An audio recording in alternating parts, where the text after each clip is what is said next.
সমস্যা জনসাধাৰণৰ বিভিন্ন সমস্যা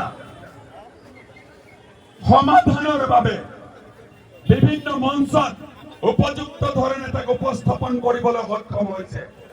নিজৰ নেতৃত্ব প্ৰকট কৰা এইগৰাকী আজিজুৰ ৰহমানক দলগাঁও সমষ্টিক প্ৰতিনিধিত্ব কৰাৰ সুযোগ দিয়াৰ বাবে মই কংগ্ৰেছ দলক ধন্যবাদ জনাম, ৰাইজৰ দলকো মই ধন্যবাদ জনাম। পৰিৱৰ্তনটো হ'ব।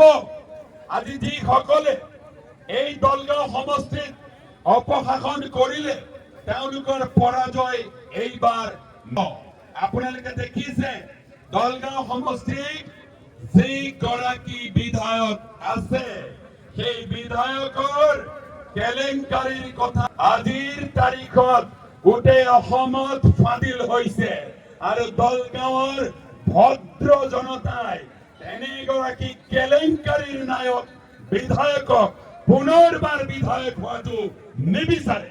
সেইবাবে অসমৰ লগতে অসমত থকা প্ৰতিজন জনতাই যি সময়ত পৰিৱৰ্তনৰ এটা অংশীদাৰ হবলৈ গৈ আছে সেই সময়ত দলগাঁওবাসী ৰাইজেও নিশ্চিতভাৱে সিদ্ধান্ত গ্ৰহণ কৰিছে যে আমি এইবাৰ যুঁজ এখন কৰিম।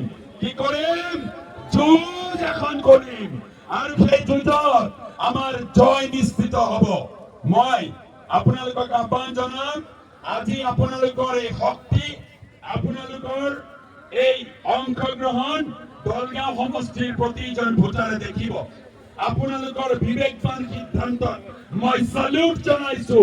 আপোনালোকৰ বিবেকবান এই যি আপোনালোকৰ অংশগ্ৰহণ, আপোনালোকৰ যি সিদ্ধান্ত, সেই সিদ্ধান্তই অসমৰ ৰাজনৈতিক পথ পৰিৱৰ্তন কৰিবলৈ গৈ আছে আৰু সেই ৰাজনৈতিক পথ পৰিৱৰ্তন অসমৰ যুৱ সমাজৰ বাবে প্ৰয়োজন, অসমৰ প্ৰতিজন জনতাৰ বাবে প্ৰয়োজন। নিষ্পেষিত নিৰ্যাতিত এই জনতাই আৰু বিচৰা নাই যে এগৰাকী অত্যাচাৰী মুখ্যমন্ত্ৰীৰ শাসন দীঘলীয়া হওক। গতিকে আপোনালোকৰ প্ৰতিটো ভোট বিবেকবান সিদ্ধান্তৰে ৰাইজৰ দলৰ সপক্ষে আপোনালোকে প্ৰদান কৰিব। তাৰ বাবে স্বতঃস্ফূৰ্তভাৱে আপোনালোকে আজি ইয়াত অংশগ্ৰহণ কৰিছে। এই বাৰ্তা আপোনালোকে এই সমষ্টিৰ প্ৰতিজন ভোটাৰৰ ওচৰলৈ নিব লাগিব। মাজত মাত্ৰ কেইটামান ঘণ্টা বাকী আৰু কেইটামান ঘণ্টা পিছতে অসমৰ প্ৰতিজন জনতাই ইভিএমৰ বুটাম টিপি অসমত এটা ইতিহাস ৰচনা কৰিবলৈ গৈ আছে। এইবাৰ জয় নিশ্চিত হ'ব।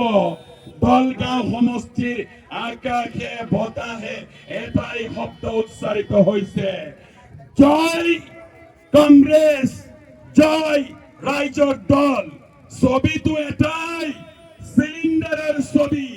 জয় হ'ব চিলিণ্ডাৰৰ ছবি, জয় হ'ব আজিজুৰ ৰহমান, যি জয়ে অসমত গৌৰৱ গগৈৰ নেতৃত্বত এখন নতুন চৰকাৰ গঠন কৰিব।